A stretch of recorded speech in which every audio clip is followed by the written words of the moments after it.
All right, we are live. All right.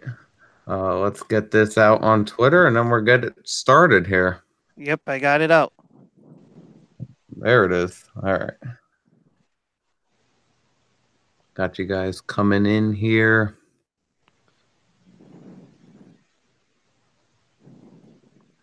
All right.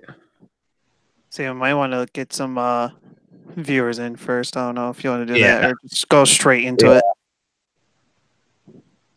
Or I'll retweet it, get it out there, and then we'll get started. All right, no worries. There it is. All right. Oh crap! I forgot to get Lincoln Speedway in there. Oh well. Oh well. All right. How many viewers we have so far? Right now at the moment 1. All right. But that's okay. Yep. Or give it a couple minutes. Get them filing in.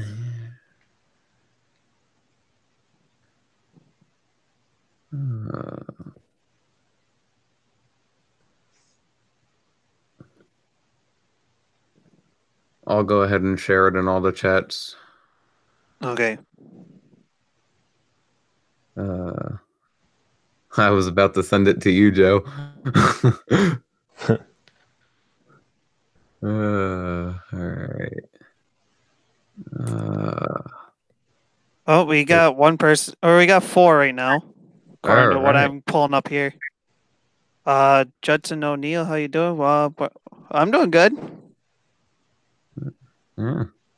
How are you guys? Let's get the chat involved here.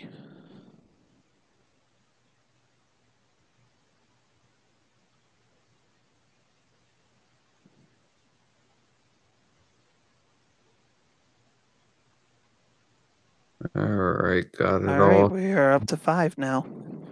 All right, you want to go ahead and get it started? Okay. Hey everyone, what's going on? TNT and KEMMO back with the InSlide lane. We have a special guest here today for this episode. But so without further ado, KEMMO, if you want to introduce our special guest. So as TNT had said, we have a very special guest tonight, as brought to us by our partners at NASCAR Low Teams, Cards to Plaques, and Hero Cards for Veterans. We are proud to welcome the driver of the number 10 410 sprint car, Joe Kata. Hey guys, how's it going? So Joe is going to be joining us tonight for a live interview. He's going to be answering all of your racing-related questions. So be sure to send them to us on Twitter at KEMMO Cup Series, at Manian Devil 56, at Joe Kata 10, or you can put them in the live chat, and we will be sure to get Joe to answer them for you. So we have a lot of good stuff to cover tonight with Joe. So thanks for coming on, Joe. We really appreciate it. And how about you go ahead and tell the viewers just a little bit about yourself before we get fully started? Yeah, my name is Joe Kata. I race number 10 410 sprint car in central Pennsylvania. This is going to be my 4th year racing in central PA, mainly racing at Lincoln, Port Royal, Sealands Grove, racing at tracks. Maybe you get to Williams Grove this year, be racing with the All-Stars a handful of times, some with the Outlaws. Currently, we got to schedule our races a little bit different because we're down to 1 motor again. So we're looking to get another 410 motor to get our schedule back up and running, but our season's limited right now. Yeah. So we'll see what happens. We'll take it race by race, and our schedule's a little small right now, but hopefully we can get some funding and get another motor back. Yep. So I know we have one agonizing question that everybody wants to know, so we'll start right off. When did you decide to start racing, and what series would that be in?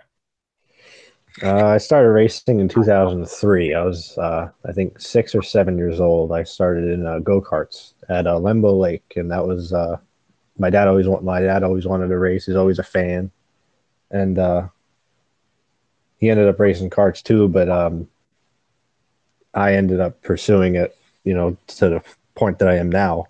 And he couldn't race much because he wanted to get me to where I wanted to be. Right. And so here we are. I went slingshots, 600s, 305s, and then the 410s, and did some 360 racing and 358s and 358 like once, and that was pretty cool. But 410s is definitely where I want to be.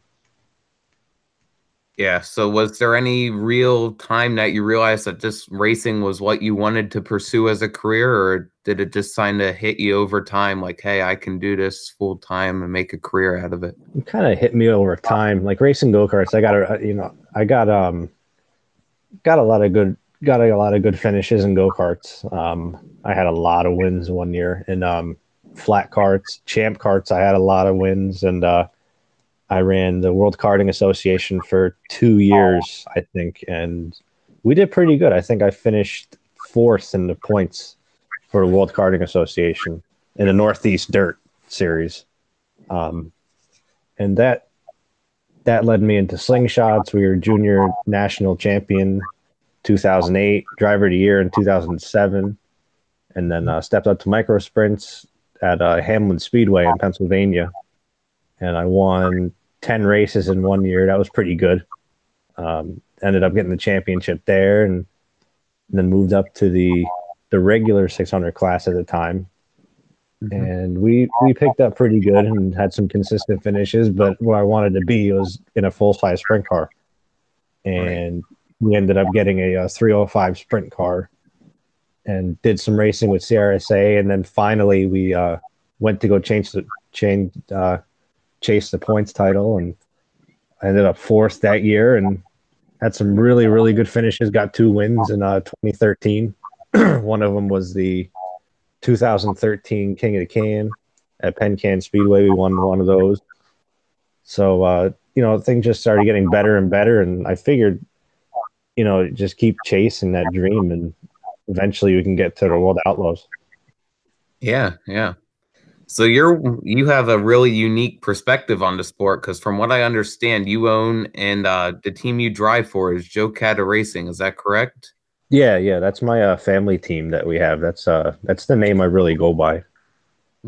It's So not then really established. I'm working on getting it established as a business right now. Okay. All So then right. what's it like for you being both a driver and an owner? I mean, I'm sure there's a balance in between there, between how hard you go, knowing that if you go too hard there, you might tear up a car, which could cost you money, but at the same time, you could end up winning a race, which would help you as a driver. Yeah, that's almost every single night on the track. As much as you want to race, you can race as hard as you want, but you have the risk of balling up a car. And sometimes it's not worth it, and sometimes you can go for it, and sometimes it is worth it. But in the long run, I mean, just financially, it's really hard to fund this stuff with the sponsors that we have. And don't get me wrong, they help us out a lot, and I'm forever grateful for them. But this stuff is getting it's just really, really costly, and you need the backing. And so you have a lot of great sponsors on board. And would you like to tell the viewers at home who they are so we can go give them a follow and help them out? Yeah, of course. TAM Enterprises, G&T Auto Parts, Pierce Eagle Equipment, Smith Titanium, AL Driveline, Kaiser Aluminum Wheels, PAC Springs, Eric Orozco Racing, Niger's Auto Body, King Performance Products, Hig Fab Chassis, Triple X Race Components, Newman's Racing Engines, DMI, GME Steering, and of course, Low NASCAR Cards to Plaques and Hero Cards for Vets. Without them, I wouldn't be anywhere without them. Especially with my family, my mom, my dad, my brother Brian, and my crew chief Charlie Shawstall too. We work together really well, and without him, our team wouldn't have the speed. Would have the speed to compete at this level of racing. So just forever grateful for everybody that's involved. They've helped me come a long way. That's what it's all about. All right. So, when you started racing, was there like a certain or two, you would race that locally just to get you to where you are right now? Like on a weekly basis? Weekly as far like Like how much? say like every like Saturday or Sunday type deal. Yep. Yeah, I would just race every Saturday at Oakland Valley or Lembo Lake, and that would be go-karts and then slingshots. Finally came to Oakland Valley, and we started there, and then we'd run 2 nights a week. We'd actually run in go-karts. It would be Wednesday at Accord. They had a small track in the inside for go-karts. Okay. And then Oakland Valley Saturdays for go-karts too. So we get more and more, and then Accord ended up not doing that anymore. And then we ended up racing Oakland Valley with the slingshot, and then running junior slingshots, regular slingshots. And then Accord started doing the Wednesday thing again with slingshots and 600s. So we ran a bunch of Friday night shows and King of the Catskills with slingshots and did pretty good, had some pretty good finishes. And then we ended up doing Accord and Hamlin with the 600. And then just kept going from there. But the higher up you go, the farther away the races are. So it gets harder and harder to get to these places. Right.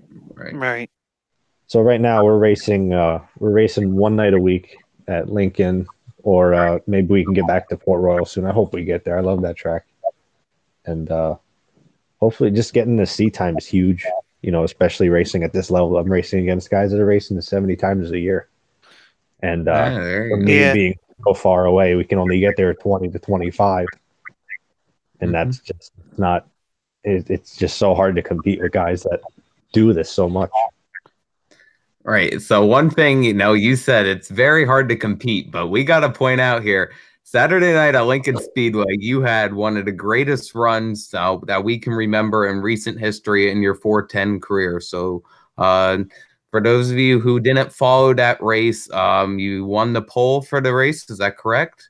Yeah. We got the pole because of the handicap. A pole is a pole, but we in the heat race we got the handicap because the week prior we had problems with the motor and we weren't able to race the rest of the night. So we missed that rate. We missed that night, and then we missed the week after, which we had the motor down at the motor shop, and then we actually were able to get there Saturday morning, put the motor in, and then go run Lincoln that Saturday.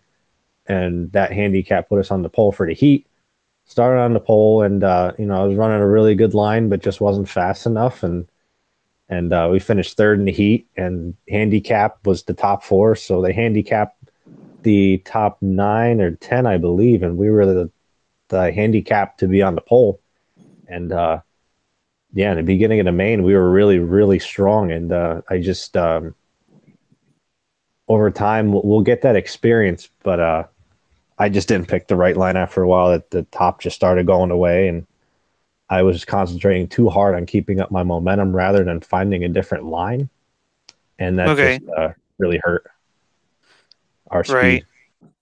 Yeah, actually, if for some of my followers, anyways, I was actually trying to live tweet that feature race, anyways. But Joe can kind of help me out for some of those who are kind of new to dirt racing and stuff like that. As Joe was talking about, there's this thing called handicapping, as he mentioned. Usually for weekly tracks, it kind of kicks in more, but also happens with the bigger series too. It kind of bases off your last 3 finishes prior to that week. So, like, if you finish towards the back, you get like less points. It's a separate little point system, but the smaller amount of points gets you closer to the front, and obviously, the more races you do well in. So, like, say for instance, save Joe finishing 7th this week and save the last 2 weeks. He got like 2 top 5 finishes. If he were to be running this week at Lincoln Speedway, he'll be starting towards the back. So yeah, it's like an invert, right? Yep, exactly. But so is there any like certain uh races maybe you want to kind of tell us and maybe like where they are that that you plan on running at, or maybe we can expect you to see it so that like fans who are watching this, or maybe people who are linked to the sponsors can actually go to the track and watch you? Yeah. Well, like I said before, we're kind of limited on the shows we can run, but I will say that we are going to be running a lot of shows at Lincoln. We're going to be maybe getting out to Sharon Speedway, which is out in the border of Ohio. Definitely going to do like Lernerville, maybe Mercer. I'd like to get to Williams Grove and Port Royal, but right now with the motor that we have, it's just not it's not ideal for those kind of tracks. I think we're going to be doing Orange County Fair Speedway with the All Stars, Lebanon Valley. I do know we're doing Weedsport. I wish the Outlaws were going back to Fulton. We'd be doing that too. All right, I'd like to get to Virginia, but it's kind of cutting it close here. Yeah. Yeah. So and it's hard to get there with a full-time job too. Yeah, I definitely hear you there. But yeah, for some of the tracks you mentioned, Weedsport, that's over. Actually, I used to go to college close to there. Not gonna lie. So Okay. Yeah. So that one's kind of. I guess you can say that one's a little bit kind of close to home. But another one's Lebanon Valley Speedway. I'm actually glad you said that. So that's one I can look forward to. But yeah, guys, anytime while we're talking to Joe, throw in some questions there in the chat. We'll try to get them answered for you as best as we can. And but yeah, so again, Weedsport. It's not a, just so everyone knows, not all the tracks that Joe races at and stuff like that. Not all tracks are weekly races or weekly races like some of the ones you mentioned. Weedsport does not do weekly. They're mainly special shows and stuff like that. Grandview. Yeah, Grandview is another one. Yep, Grandview. So, of course, some of the weekly tracks do special shows like Lebanon Valley. They race on Saturday nights, but they do special shows here and there in the middle of the week. Fonda's another one, but we won't get into that one because that track doesn't really pertain to Joe with the sprint cars that he's running in. So yeah, we actually have a few questions in here. One is from Monday Morning Racer, and it says, Joe, for those that are not familiar with sprint cars, why should they find a track and watch? If you haven't seen a sprint car race, I don't know what you're doing because it's probably the best thing on dirt. It's definitely my favorite racing. It's just I don't even know how to explain it really. It's fast. There's a whole science to it. There's a lot that goes behind the scenes. It's just really, really good racing. Open wheel, fast, and the people are usually really nice, especially down in Pennsylvania. Those people they're amazing. They have such great hospitality and anything you need, they're always able to help out. And I can't say enough about them. The tracks and the facilities are amazing down there. And yeah, the sprint car racing is just so strong right now all over the country. And you can go to any state and go sprint car racing, whether it's 410, 360, 305, it's there. California is really, really rich right now with sprint car racing. They're probably some of the highest profile drivers, along with Knoxville, Iowa. In Indiana, you got your winglet stuff at Kokomo. That's very popular right now. You got out in Missouri, a lot of 360 stuff. Florida, they have their Top Gun 360 series at East Bay, I believe. They're pretty popular down there. The winglet stuff is popular down there. And of course, Pennsylvania is the heart of sprint car racing. PA Posse. Yep, PA Posse. I know. I know in New York we got some sprint cars. We have obviously the one series Joe mentioned where he started, kind of is the CRSA. Joe, correct me if I'm wrong, but I believe they run the smallest engines, which is a 305. Yeah, that's a 305. And don't get me wrong, they have a lot of power. They have about close to 500, which isn't bad. So they run really good. It's a fantastic class to get into if if you want to get full size sprint car racing and learn the wing and learn the feel and get to know your car. If you want to excel in sprint car racing, that's perfect. There you go. Right. So yep. So sprint cars in general. I mean, Joe mainly runs the 410 stuff, but of course, like I said, there's different engines and different modifications to it. Like Joe said earlier, there is wingless sprints, which kind of is a bigger version of a quarter midget. If you don't remember quarter midgets from the Chili Bowl, um, and then there's also the 305s, like we said, that's the smallest engines, and then there's three 58s and 360s too, or is it just 360s? Well, you got 305s, 360s, and 410s across the country. 358s typically stay in Pennsylvania because they're just 358 is a Pennsylvania thing. Let's put it Okay. that way. And don't get me wrong, they put on some really, really good racing. They're just not very popular outside of Pennsylvania. Yeah. They Okay. race at like Lincoln Weekly, Trailways Weekly. They'll be running. Baps Motor Speedway will have a lot of races with 358s in their summer series. You got Williams Grove will be running the summer series. That's a really, really good series with the 358s. They put on some really good shows. Right. There. Like I said earlier, I'm going to keep on saying it. Keep on going with the chat here, throwing some questions. We'll go with the next one here. Another question was, when are you coming to Baps Motor Speedway? I don't know if Baps that's in your. Motor Speedway. I would like to get there. I'm not going to be able to make it this weekend, unfortunately. But I will be getting there very soon. That's a really good track to race at because they race on Sundays, which it doesn't conflict with racing Saturday at Lincoln or Port or anything. So you can get 2 race days in one weekend. That helps a lot, especially with the racer that wants to get seat time. That's huge because they can race 2 days on a weekend and they can go back home to go back to work Monday. Right. Now, I personally have a question, and Joe, you said you mainly race at Lincoln on Saturday nights and stuff like that. Yep. So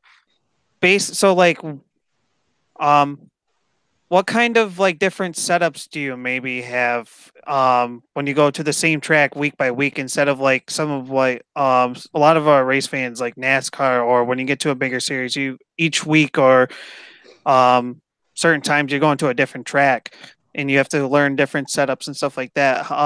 Is it easier or is it more difficult when you go to the same track and maybe sometimes one week you do okay and next week you don't? You have to figure out the right setup or something like that. Yeah, see, with a 410 sprint car racing, it's different because you are trying to find what works for you rather than what the car wants. So you're working to make the driver comfortable in the race car at the same time be fast, but you don't want a really fast race car that you can't drive. You can have the craziest amount of drive out of the rear of the car, but you got to be able to drive it. It's the combination of the driver and the car coming together. And that's what me and my crew chief have been working on for the past 2 years, is getting me comfortable enough to be fast. And then you start working on your setup stuff and just little tweaks here and there, but you can definitely get carried away with setups. And it's just, sometimes it's good and sometimes it's bad. You got to know what you're doing too. And I'm fortunate to have somebody that I trust and have somebody that's very knowledgeable, and that goes a really long way. Okay. Another question here is, where are you racing next? Where am I racing next? I would say Lincoln in 2 weeks. All right. I'm off this weekend. My brother and I are going down to Tennessee for the Psycho Nitro Blast, which is RC racing down there. We're leaving tomorrow night. Wow. There you go. Yeah. So it should be a lot of fun. Oh Yeah, yeah. he's very, very good at it, and we treat it just like any other racing. It's a lot of fun. Oh yeah. All right. Let's see. Oh, another question here. Concerning safety, though, there has been some huge strides made. What is one area of improvement that you think is needed? I want to say the facilities. As technology goes forward, the cars are only going to get faster, and a lot of the tracks aren't updating to what is necessary for these speeds and these drivers that are going so fast. Like you see, Baps Motor Speedway right now is making huge strides right now, and they're redoing all the walls around the track. They've already put up a catch fence all the way around the track. Lincoln is doing a bunch of different things with their billboards and catch fence all the way down the backstretch now. A lot of tracks you'll see they're making improvement after we had the tragic loss of Greg last year. That was just really, really bad, unfortunately. Unfortunately, it happened, and it's a really sad thing, but I just hope that it will never happen again. And then we also have lost to Jason Johnson at Beaver Dam. Yep, that too. Those are both just really, really tough. I'm glad you mentioned catch fences, Joe, because last year when I was at Fonda, there was a Super Dirt Car Series modified race, and I'm sure you saw it on YouTube because I know it's gotten around on different social medias and stuff like that. But I was there, and during hot laps, Billy Decker rolled over big time and didn't even get to race that night, and it sucks for him.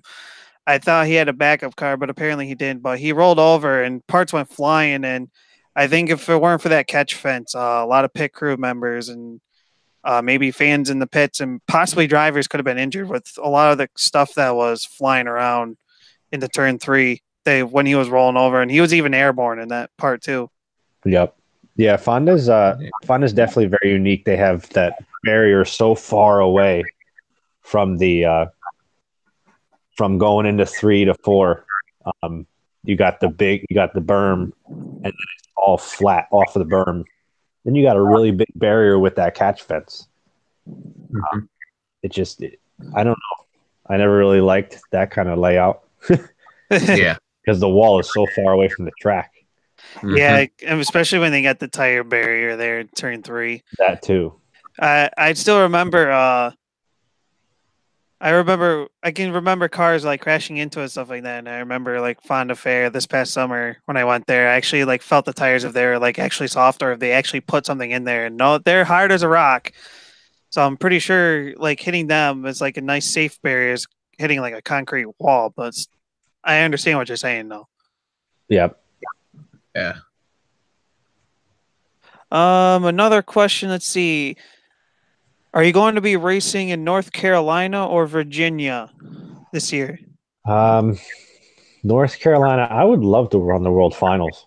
That'd be a lot of fun. We just it's another motor deal. These guys are pushing out upwards of almost 1,000 horsepower to get going down there and running these big tracks, and it's a momentum track, and we just don't have the motor to do it. I would definitely love to run there. Virginia, I don't know if we're going to be making that race. It's going to be cutting it close. We have the car that we have right now doesn't have the safety updates for the cage. AOS All-Star rules say that you need the safety cage. So we got to put our whole nother car together. And I don't think we're going to have enough time. Yeah. And it's a Thursday and we have work. So, Kemmo, I don't know if you got any questions for him. We have a question here on Twitter, actually 2 questions here from Around the World Photos 21. So the first one is, what is your relationship with NASCAR Low Teams, and what has that meant to you as a driver? NASCAR Low Teams is a beautiful thing. I can't believe that Jacob does this much for everybody. It's amazing what he does, and he doesn't ask for much in return. NASCAR Low Team so far is really been really good to me so far. I'm happy to build a relationship with them in the short term that I have, and hopefully something big will come out of it, and we can keep on racing, and they can watch us on the track. Oh yeah, we're all looking forward to it. I mean, that's why TNT and I are here. You know, like you said, Jacob, he does a lot for us. I mean, he does. Yeah. I mean, I think I actually can hear you for that one, Joe, because I mean, originally, Kemo told me that, you know, as someone who lives in New York, I mean, and I'm sure you know this too when you travel to New York and stuff like that, especially with you being from New York. New York is a lot of dirt racing in general, so I pretty much grew up around it, and because I used to go when I was like a kid, like 4 or 5 years old. I went to Utica Rome on most Sunday nights and went to Fulton on some Saturdays and stuff like that.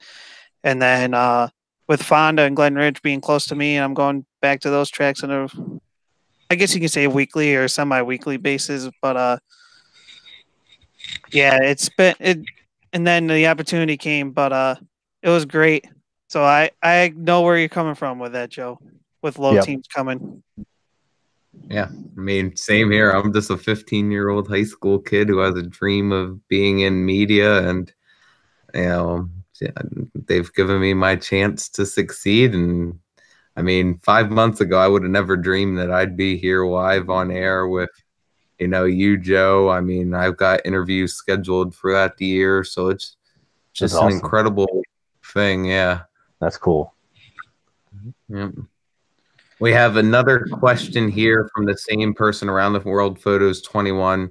You had mentioned you're in New York. They want to know what part of New York you're in and if there's a general way that you could get to that area. I'm located in Goshen, New York. I am 7 miles from Orange County Fair Speedway. So I'm 60 miles north from New York City. As far as general way of getting here? Yeah, I guess so. What do you mean? I don't know what you mean by that. I don't know from where. Yeah, I don't know about that. If you're listening to this, please leave a comment on the tweet, and we'll try to answer that later around the World Photos. I have a question for you, Joe. And I don't know how well you'll be able to answer this based off of our conversation the other night. I know you had said you don't watch NASCAR that much, but we're a bunch of NASCAR viewers on this channel. So I wanted to get your opinion. NASCAR has had the controversy with qualifying, you know, the debate over going from group qualifying to single car runs. So you being a dirt racer, you have the unique opportunity for qualifying. You get to run hot laps, which sets the field for your heat races, which then sets the field for the A main. So do you think NASCAR could benefit from having something similar to that with heat races? Oh, I 100%. I believe that heat races would be awesome in NASCAR, but it's just the time frame. Do people want to sit on their couches and watch? You know, you have to look at it as a casual racer, as a casual fan more. Do they want to really sit on their couch for 10 hours and watch practice, heat races, and then the feature, which is the big race? But No, it would definitely bring really, really good racing. I would probably actually watch it. Okay, around Nothing the world. against NASCAR. It's just dirt is just where it's at right now for me. Yeah. And I hear you. I mean, that's how it is for a lot of people anymore. It always used to be the exact opposite, but now we've seen dirt racing it's taken the country by storm. I Yeah, mean, especially Kyle taken the Larson. world. It's actually taken the world by storm because even, once the season's up here in the States, I mean, we saw in the off season, Brad Sweet, Kyle Larson, they all went over to New Zealand, Australia.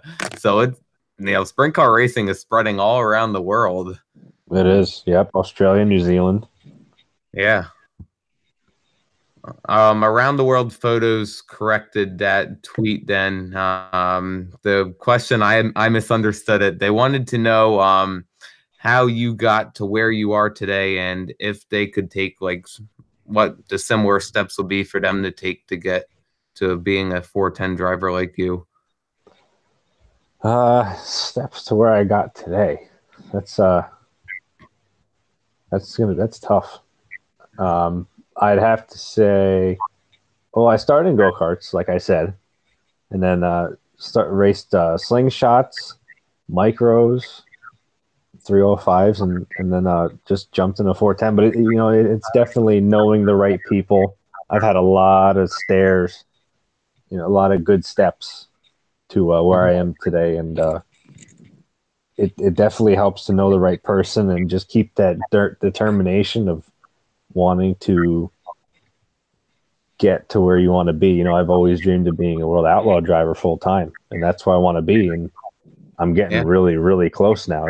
It's just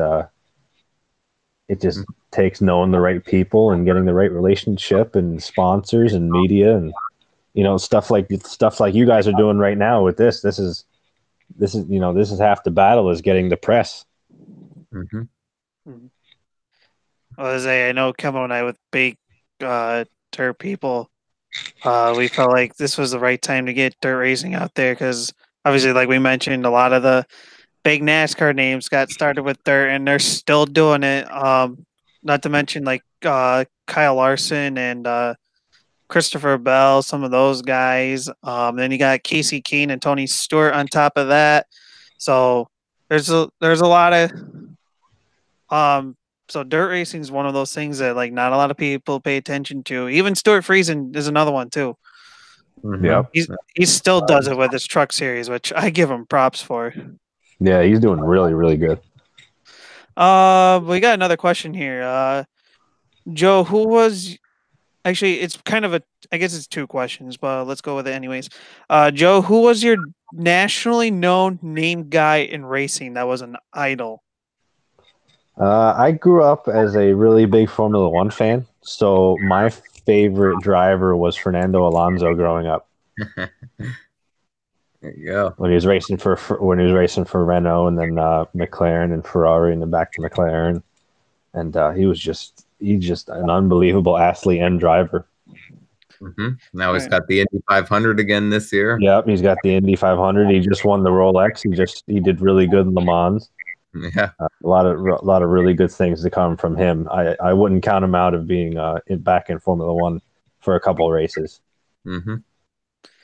All right, and then another question was, who was a local track guy that was like a mentor to you? Local track guy, driver or just somebody? I think it's just someone in general, if I'm reading this question correctly. It would have to be my dad. As far as from go-karts to slingshots to micros to 305s, my dad has always helped us out. My dad is always, he's always been the one to take initiative, and it's really shaped of who I really am. And that is, it's huge.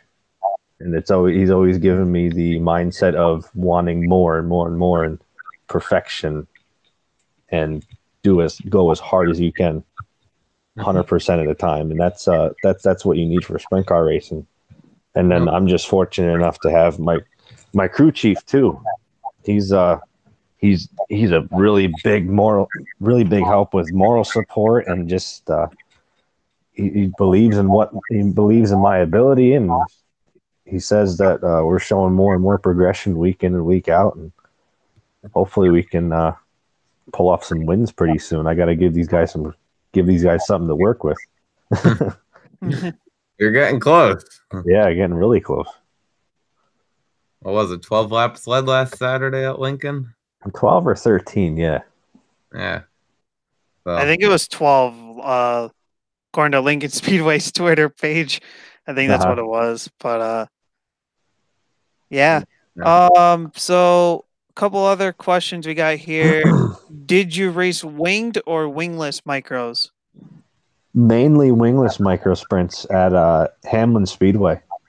Then we did some winged micro sprint racing at Greenwood and Linda's. Susquehanna, we ran once with a winged micro. That was fast. And then where else did we race wings? I think that was it. Maybe, I think Greenwood once or twice, and that was really it with the wing. We didn't do much wing racing with the micro, mostly wingless. Awesome. With mentioning Formula One, have you ever attended a Grand Prix? I have not, unfortunately. I want to go to Montreal.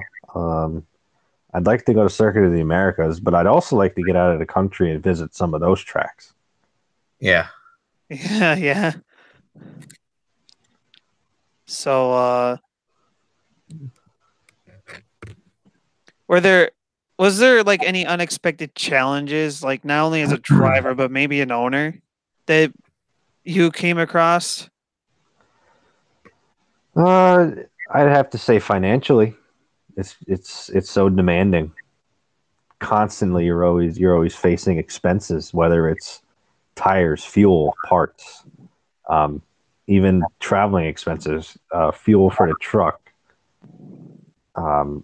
oil, servicing on the truck, and then the unexpected happens. You blow a tire on the way to the track. You come up. You need money for food going to the track. You get to the track and your generator won't start, and you need to buy a new generator, and then stuff like that. And that's not even including the stuff that happens at racing. You can wreck, and it can be really, really expensive. You can wreck really hard and ruin a motor. And I'd have to say financially, it's very, very hard. Never stops. Oh yeah. Yeah. I know I got one more question off the top of my head, but is there any it could be dirt or asphalt, don't matter how big or small the name is, but is there any racer that you've never raced but you really want to race against them?